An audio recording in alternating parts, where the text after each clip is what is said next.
Hi everyone, welcome to MSP Unplugged. I am your host, Paco and Rick. This is the place to learn how to run your IT service business, whether you are a one-person shop or leading a team for the journey. This is the place for you. I'd like to introduce you to my partner in crime, my co-host, Mr. Rick Smith over at Renactus Technology. Rick, how the heck are you, my friend? Doing good, my friend. Doing good over here at the Channel Future Summit here. Having a good time. As you hear from the background here, it's live and everyone's out here enjoying themselves, learning from each other. And I'm glad to be here.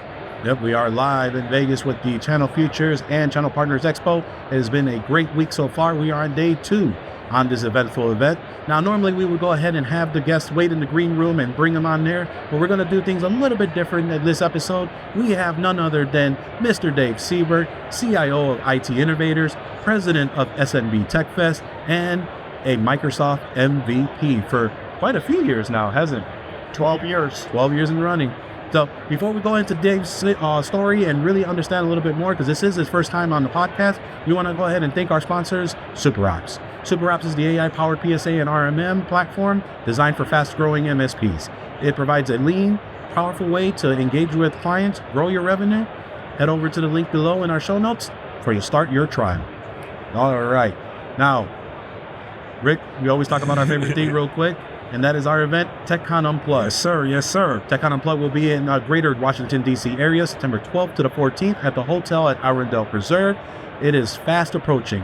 Join like-minded business owners for a weekend packed with resources to help your IT business thrive. Not only will there going to be about 25 plus educational sessions, there's going to be some great networking events.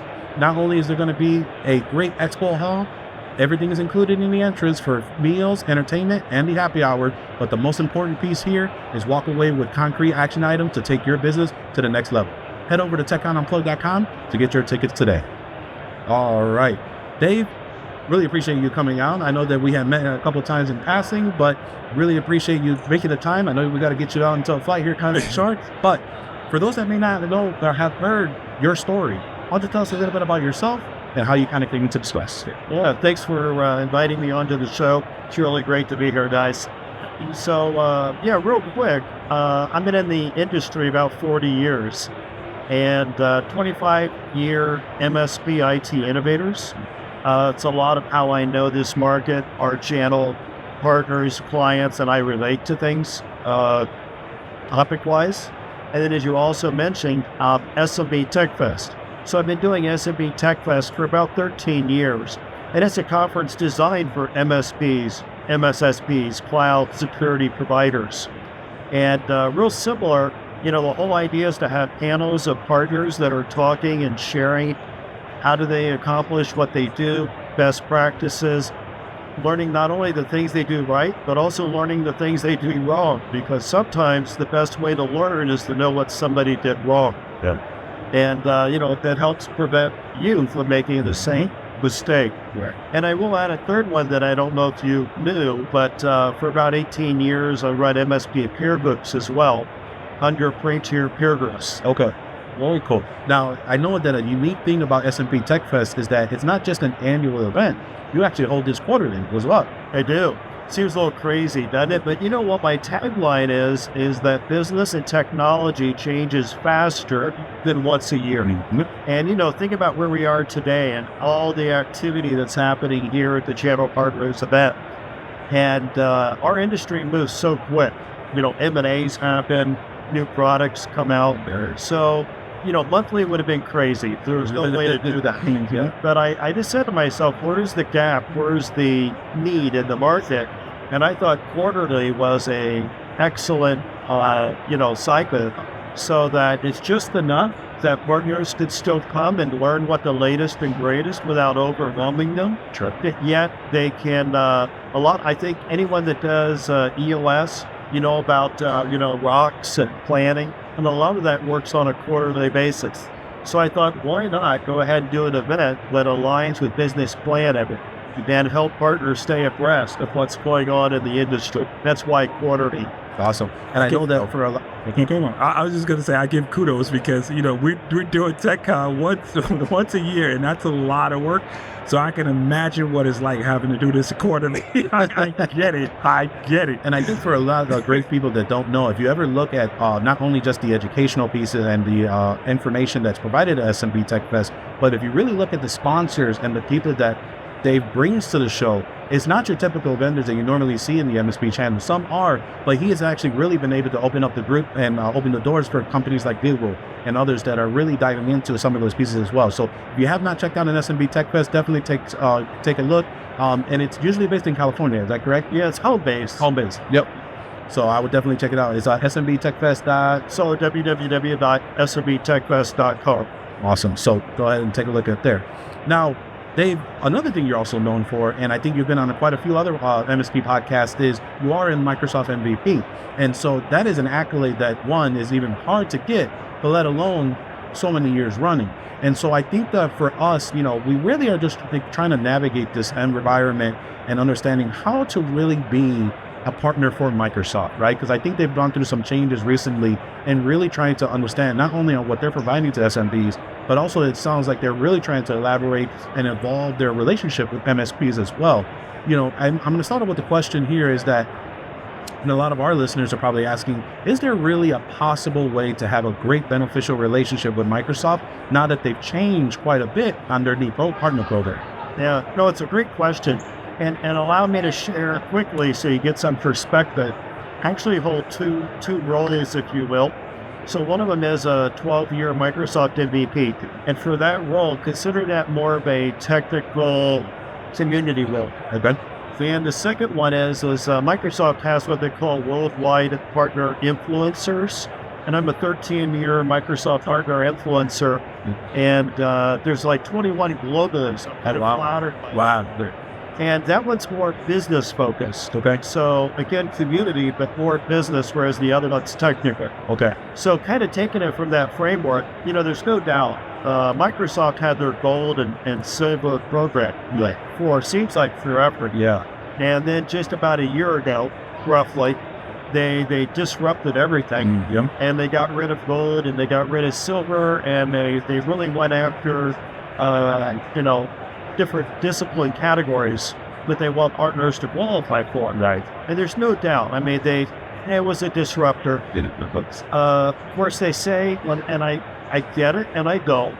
Right. So, I'm a Microsoft believer, but at the same time, I have my own challenges as well. Right. I think we all do. So, they say they did it because the customer demanded it. Meaning the customer had a hard time understanding there's only gold, there's only silver. How do I know what kind of partner I want to do business with? So that's why all the new specialty designations, because it helps a partner better identify, what area discipline of Microsoft do they provide services for, and that helps tie a partner and a customer together.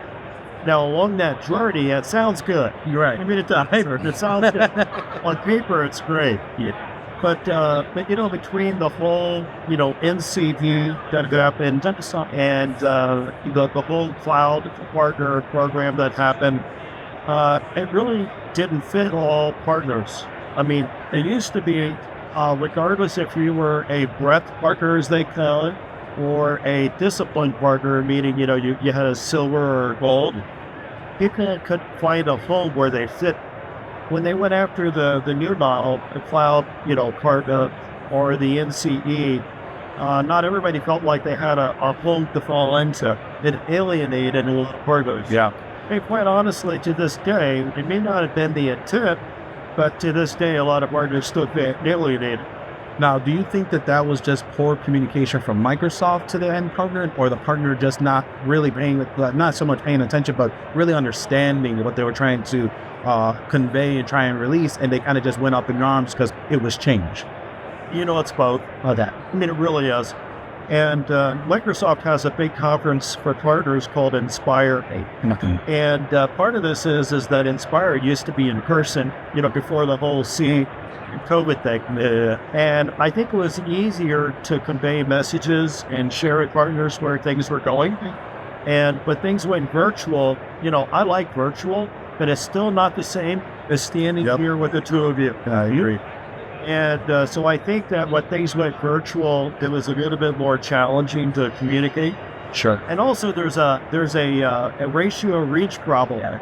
So I don't know if you know, but it used to be that there's about, less than 1,000 managed partners by Microsoft.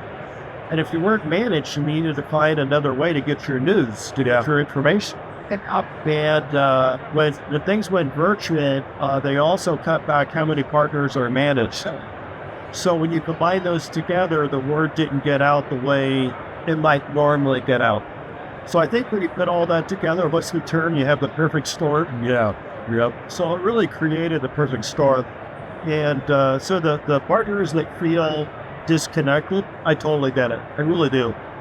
And the partners that are thriving, because there is a strong base at partners that are thriving. Sure. I understand why they're thriving. They tend to be larger. Sure. So if you're a larger partner, you're actually doing better with the new program. And if you're a smaller partner, not as well. Yeah. Right. So, and then you say, well, what do we do about it? Right. How do we have a relationship? Well, let's get the first one out of the way. If you're a larger partner, it's going to be easier for you. So you don't have as much of a challenge because more resources are made available. So who we're really talking about are the breadth partners, which is really the majority of partners. Right. So, my best recommendation, if I can give a plug, there's an organization, I'm a member of it. It's called IAMCP, Okay. International Association of Microsoft Channel Partners. Okay. And basically it's been around for 30 years. And it's designed to pull together those breadth partners that feel a little distant and bring them together to allow them to have a collective voice and also to get messaging. Oh, okay. And I'm just saying things like that really help go a long way. Because otherwise, you're kind of like an island and never understand why you feel disconnected. Right. Because it's easy to feel that way. Right. And it's amazing, too, because when you're trying to figure out where do you get that information, do you rely on the source of where you're getting your licensing? And then there's so many of them and how they're providing those licensing, different philosophies, and really trying to figure out, hey, this is what their interpretation is. So it's really hard to kind of get back and forth until, like you mentioned, getting to the true source, to this organization size that's really collecting to that voice. And I'll add one more thing that you'll relate to that your audience would like as well, and that's distributors. Yeah. So what Microsoft did is they took a lot of the focus, I don't want to say money, but I'll just say resources. They took a lot of the resources where they were traditionally before, and they handed those resources to distribution. Oh, okay. And that's the reason a lot of these distributors now have all of these webinars and luncheon alerts and events that they do. Okay. And the whole idea is for them to be able to reach out to the 10, 20, 30,000 partners that are part of that distributor. Mm-hmm. And for them to bring education as programs and updates to the partners. Because Microsoft doesn't have the human resource to do it. Right. And so between those groups, what you guys do, what IAMCP does, and other community groups, and the distributors, that's like the best answer that there is out there. Yeah, it's amazing on how a lot of those distributors have, like you mentioned, expanded those programming. I think recently, this past January, we were introduced to a new rep for our distributor. And at a point, we kind of were like, okay, we really weren't engaging. But it was amazing on how much resources and development preparation for that part. I will tell you, I had an issue with my partner center probably for going on 7 years until Microsoft released a certain avenue for me to merge some tenants that were just kind of causing some problems due to miscommunication and switching distributors. So, you could tell that the top down and being able to leverage the distributors in that piece, being a trusted resource, has really helped out. But I want to go into kind of a little bit on just additional tips and things of as far as your opinion, because we're quite curious on what's going on. But we're going to take a quick break for our sponsor, Seibert. Are you tired of dealing with outdated PSA RMM solutions that come with a hefty implementation cost, complicated setups, and pricing structures that don't quite fit your needs? It's time to make a change. Meet SuperOps, a future-ready PSA RMM platform that streamlines IT operations, enhances customer support, ensures security, and boosts client satisfaction. With SuperOps, you get a PSA, RMM, IT documentation, network monitoring, and project management all in one place. Automation of repetitive tasks, enhanced productivity, and reduced errors. You get actionable insights with proactive monitoring to prevent issues. And one of my favorite things, dedicated support from a team committed to your success. SuperOps also offers transparent pricing, putting you in control of your cost. So what are you waiting for? Try SuperOps today for free and evaluate your MSP operations. All right. Appreciate Super Ops King and Keith. Which camera? This one, man. Yep. So appreciate Super Ops coming in and being. It's all right. I've been doing it all day, so don't worry.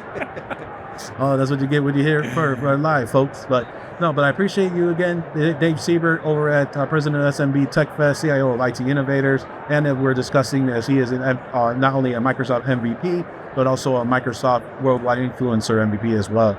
Now, can we get that term right? Good enough. Good enough. All right. Now, Dave, I appreciate you kind of giving us more on kind of how to leverage and really expand that relationship and explaining kind of what's going on with Microsoft right now.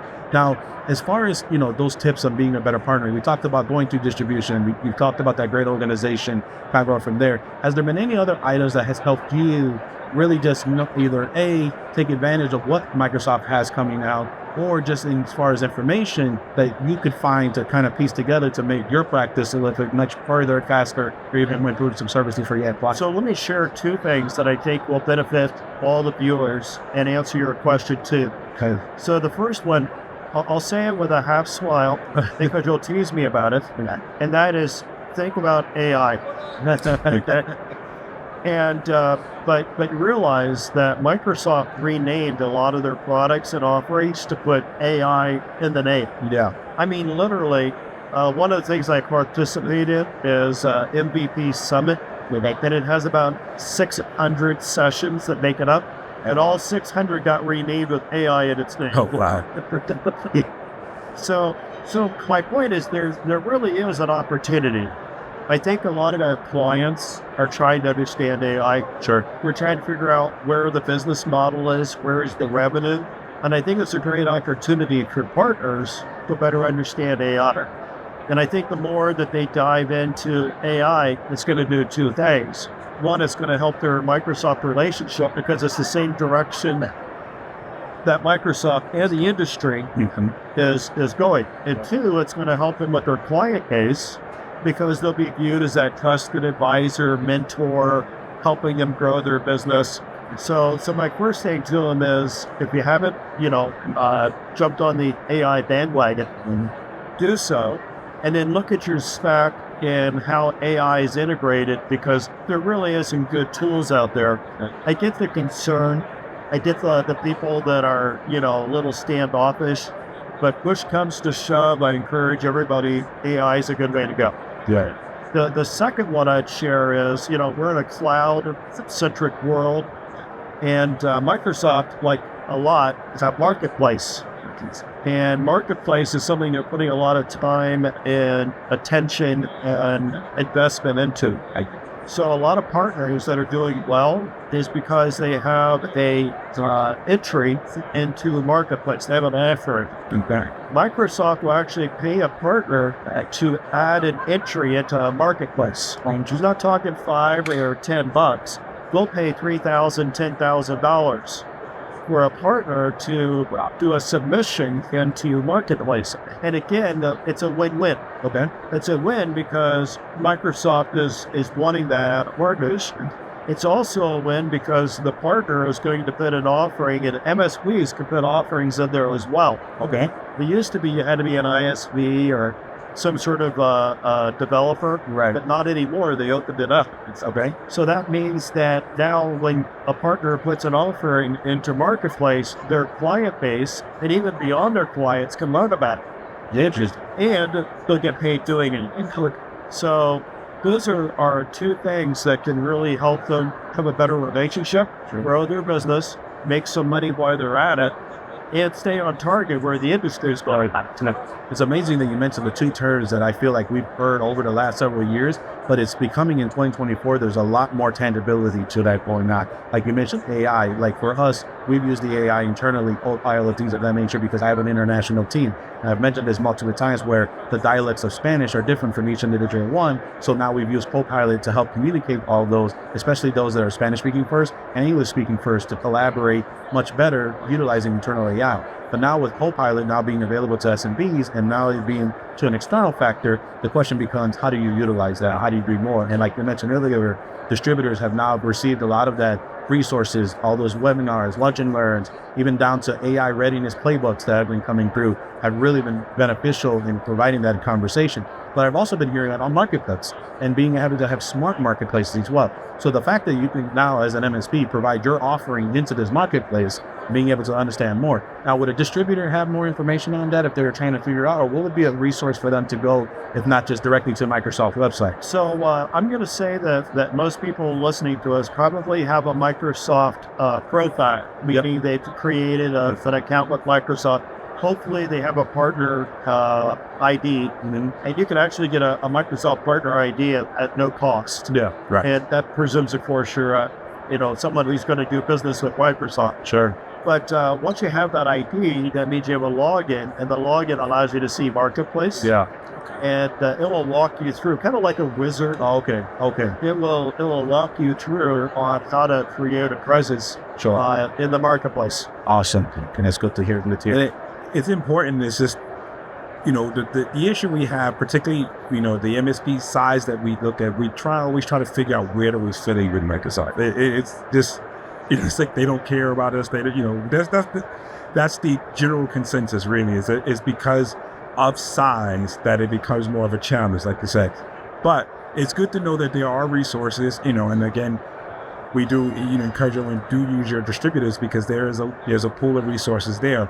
But it's a better feeling to know that there's something out there because it's Microsoft and then there's the rest of us and then there's the bigger guys somewhere here that we have the impression that they only cater to. Right. So it's just it's better to know that there's some opportunities out there for us.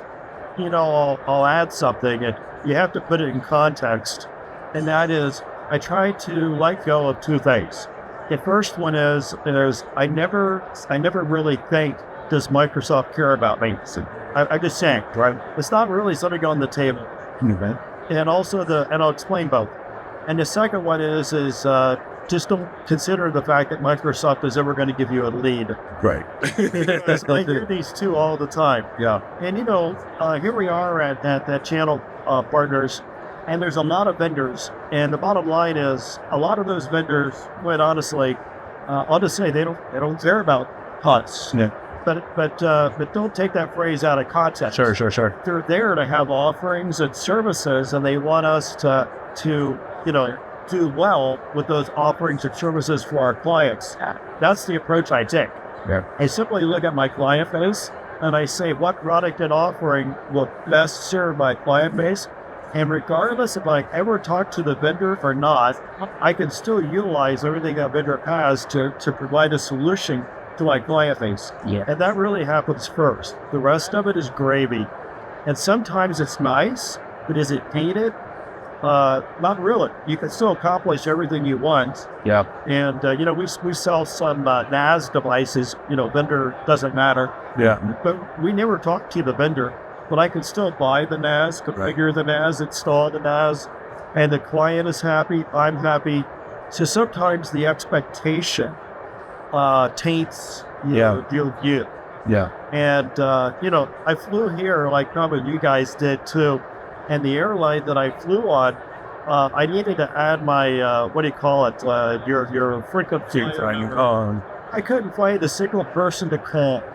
I couldn't find a single person to chat with. And these airlines are bigger than all of us. Yeah. So, unfortunately, part of that is the way our industry and the world is going. Sure. And it's not that the airline doesn't care about me, but communicating with them is not that easy, right? Yeah. And unfortunately, this probably falls under a similar bucket.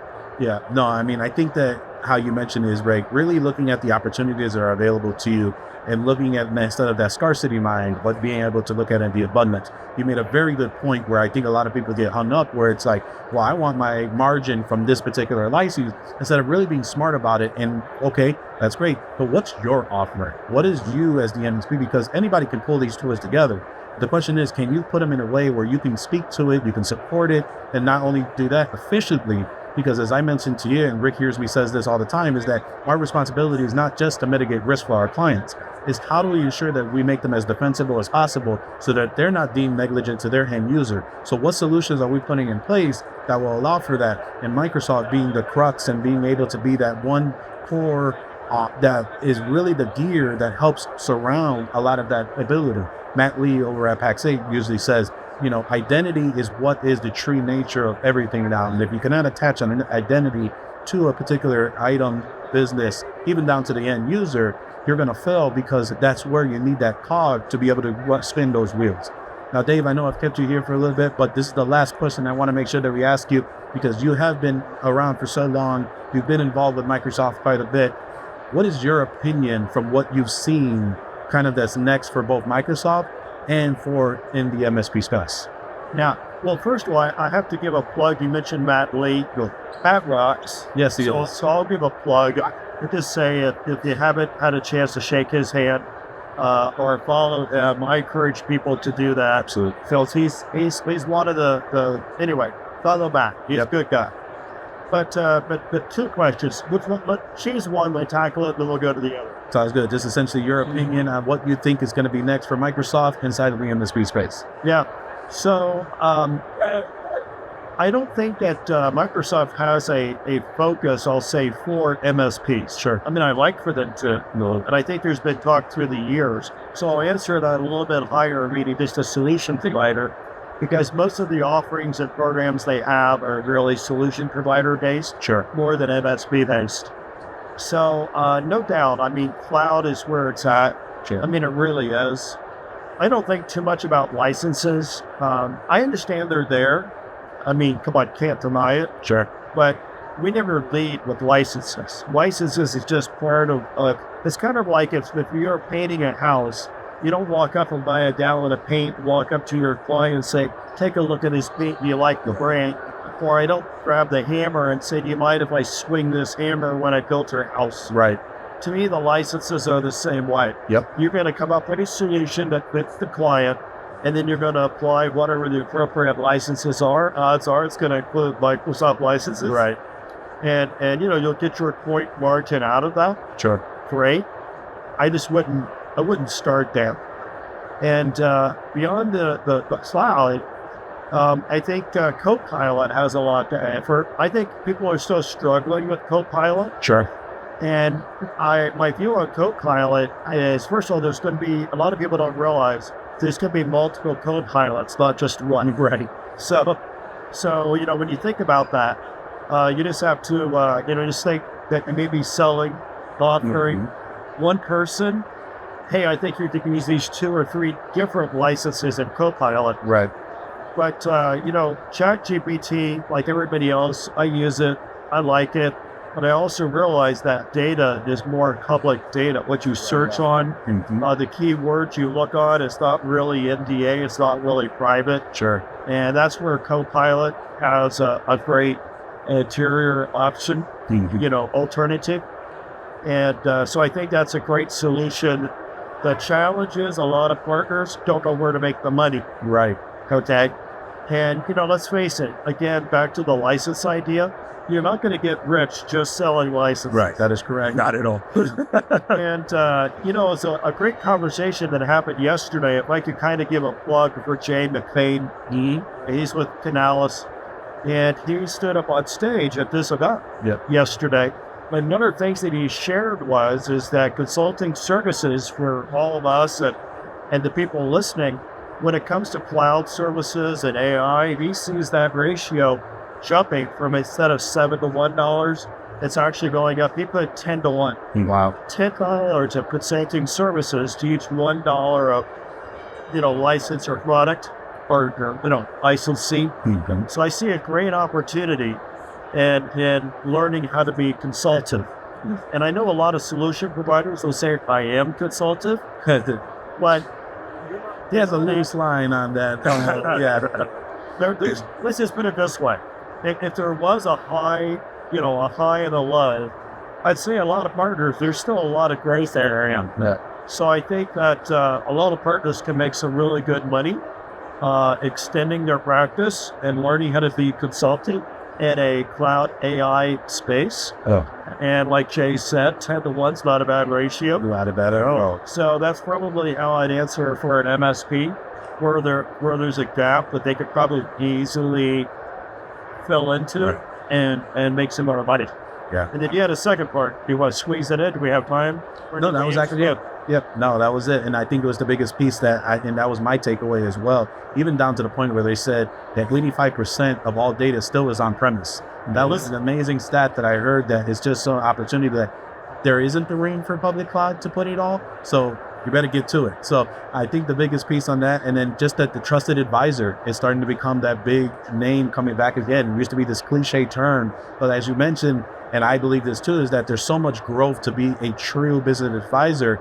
You simply just have to join the movement and be able to really get to that point and to that spot. So they really appreciate the time that you've had taken with us. I know that you have a lot of other things to do. Appreciate that. But if those that wanted to reach out to you, know more about you, SMB Tech Fest, why don't you go ahead and share any of your information? So I'm going to quickly share for the show, www.smbtechfest.com. You can also find me personally at daveseibert.com. And then lastly, join me on LinkedIn. LinkedIn is probably the #1 business platform. I'm a big promoter of it too, and I welcome to connect and converse. So find me on LinkedIn and join us, start a conversation. Awesome. Rick, any lasting words before we wrap up? I do appreciate you. I know you got a flight to catch, and appreciate you taking the time to speak with us. Yeah. And hopefully we didn't hold you too much. It's all good. Appreciate you coming out. Appreciate those, and appreciate you tuning in. Tune in every week on our video podcast. You can watch it over at youtube.com/MSP Unplugged. Like, subscribe, hit that notification button, and you'll be notified whenever a new episode is out. If you want to take us on the go, we're on all your favorite podcatcher app. We're on Amazon Music, Apple Podcasts, and on Spotify.